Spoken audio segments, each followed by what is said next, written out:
Yung flood control project dyan sa probinsya ng Bulacan, matagal na parang pala dapat na natapos noong 2024 pero tumambad sa inspeksyon ni Secretary Dizon ay hanggang ngayon di pa pala ito kumpleto. Alamin natin ang iba pang mga balita hatid ni Bombo Isa Cotoner.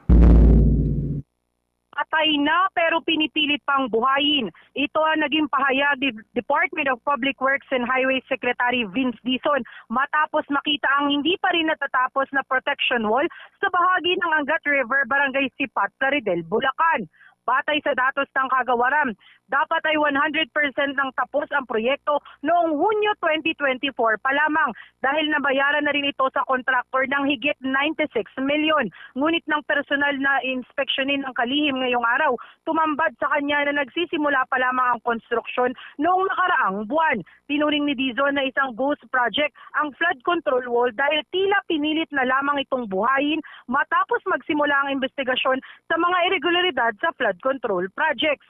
Mariin niyang kinundina ang insidente at binalaan ang Wawaw Builders, kontraktor ng naturang proyekto, na mananagot sila sa umano'y paglustay ng pondo ng bayan at pagpapabaya sa kaligtasan ng mga residente ng Bulacan.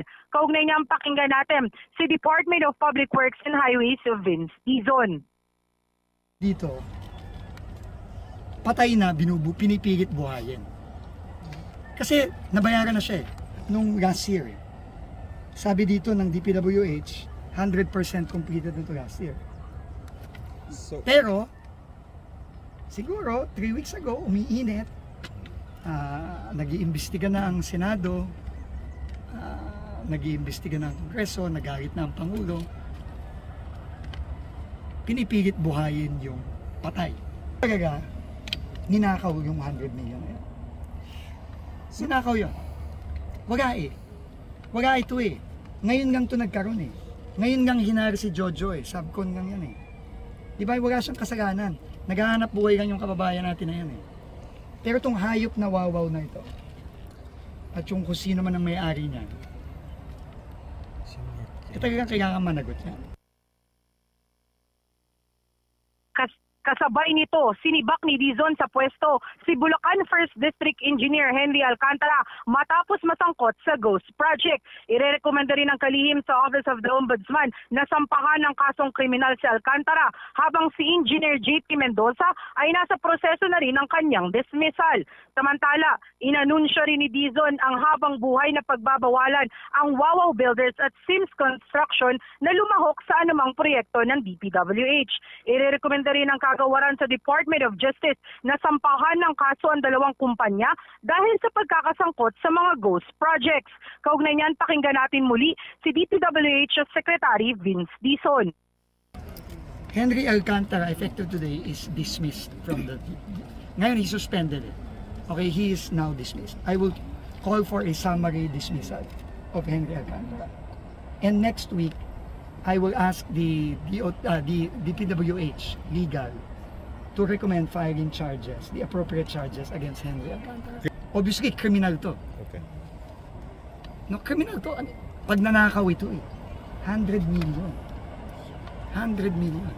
I will also order the perpetual lifetime blacklisting of Wawaw Builders from DPWH.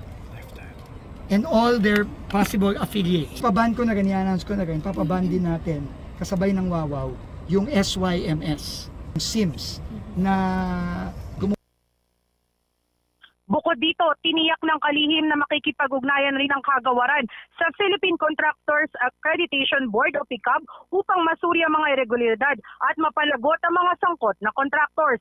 Kaugnay niyan, pakinggan natin muli ang naging kasagutan ni Department of Public Works and Highways Vince Dizon sa naging pagtatanong ng Bombo Radio Philippines.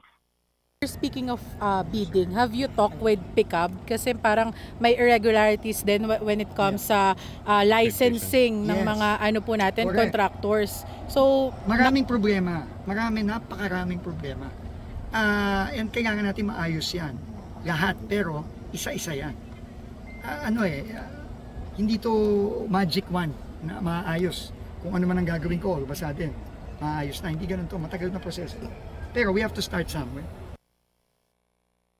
Live mula dito sa lungsod ng Bulacan, ito si Bombo East sa Cotoner, and this is Bombo Radio Philippines, the #1 and most trusted source of news and information.